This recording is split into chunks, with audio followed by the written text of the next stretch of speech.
La 5e saison de Les Traîtres débute tambour battant au château de Bournel, où les arrivées s'accompagnent immédiatement d'un parfum de trahison. Éric Antoine, maître du jeu, annonce dès l'entrée mensonges, trahison et manipulation, et promet que cette année, rien ne va se passer comme prévu.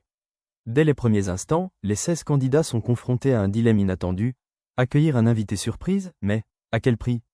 La mystérieuse Frédérique Bell fait alors son entrée, ancienne traîtresse de la saison 3, revenue comme une coach de l'intérieur selon Marlène Schiappa. Sa venue se paye par un choc vif. Jans l'a choisie, et Christine Bravo est éliminée avant même d'avoir débuté le jeu. Son cri d'indignation, c'est dégueulasse, résonne encore dans les couloirs du château.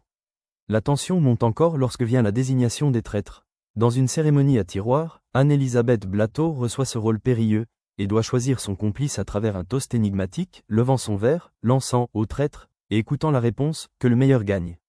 Son allié se révèle être Camille Serre, formant ainsi un duo redoutable. Le lendemain, Doigby et Fabien Olicard remportent une épreuve cruciale, chacun recevant une amulette de protection. Mais le vrai coup de théâtre survient au petit déjeuner. Lou, un loyauté, est brutalement banni par les traîtres. Comme si cela ne suffisait pas, un 3e traître est désigné, mais son identité reste voilée, dévoilée via un mécanisme glaçant basé sur l'écoute de sa chanson préférée. Ce mystère, cette mécanique, instille un trouble profond, car déjà certains le soupçonnent. Avant même qu'il ait accepté ou refusé le rôle.